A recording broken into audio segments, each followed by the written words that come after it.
Section 7. Theseus, a Greek myth. On a visit to Corinth, King Aegeus of Athens secretly married the princess Aethra. She had grown tired of waiting for Bellerophon, whose wife she should have been, to come home from Lydia. After a few pleasant days with Aethra, Aegeus told her, "I am afraid I must leave now, my dear. It will be the safest, in case you have a son, to pretend that his father is the god Poseidon. My eldest nephew might kill you if he knew of our marriage. He expects to be the next king of Athens. Goodbye." Once back, Aegeus never left Athens again. Aethra had a son whom she called Theseus, and on his 14th birthday she asked him, "Can you move that huge rock?" Theseus, a remarkably strong boy, lifted the rock and tossed it away. Hidden underneath he found a sword, and with a golden snake pattern inlaid on the blade, and a pair of sandals. "Those were left by your father," Aethra said. "He is Aegeus, king of Athens. Take them to him and say that you are the true heir to the throne of Athens. Because of them, I have pretended all these years that Poseidon, not Aegeus, was your father." Theseus went by the coast road to Athens.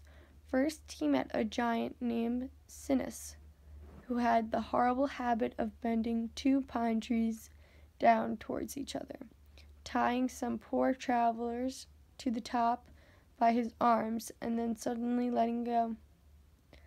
The trees would fly upright and tear them in two.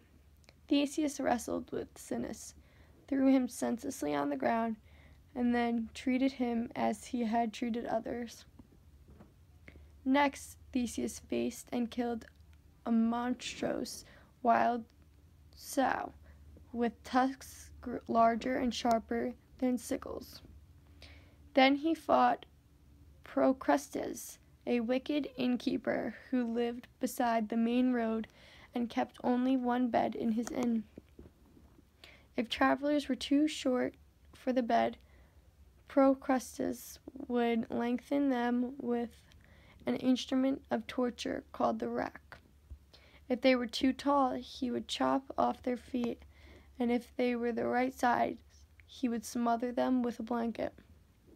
Theseus beat Procrustes, tied him to the bed, and cut off both of his feet, but finding him too tall to cut off his head as well, he wrapped the dead body in the blanket and then flung it into the sea. King Aegeus had recently been married again to a witch named Medea. Theseus did not know about this marriage, yet on his arrival at Athens, Medea knew by magic who he was and decided to poison him, putting a wolfman in a cup of wine. She wanted one of her own sons to be the next king. Luckily, Aegeus noticed that the snake pattern on Theseus' sword, guessed that the wine had been poisoned, and hastily knocked the cup from Medea's hand.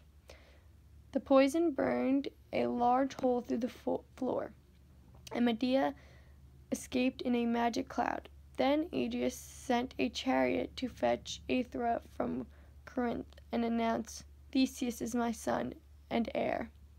The next day, Aegeus' nephew ambushed Theseus on his way to a temple, but he fought and killed them all. Now it had happened some years before that King Minos' son, Androgenes of Crete, visited Athens and there won all the competitions in the athletic games: running, jumping, boxing, wrestling, and throwing the discus. Aegeus' jealousy nephew accused him of a plot to seize the throne and murdered him. When Minos complained about this to the Olympians, they gave orders that Aegeus must send 7 boys and 7 girls from Athens every 9th year to be devoured by the Cretan Minotaur. The Minotaur was a monster, half bull, half man. which Minos kept in his middle of labyrinth or maze built for him by Daedalus. The Minotaur knew every twist and turn in the labyrinth and would chase his victims into some blind alley where they had them at his mercy.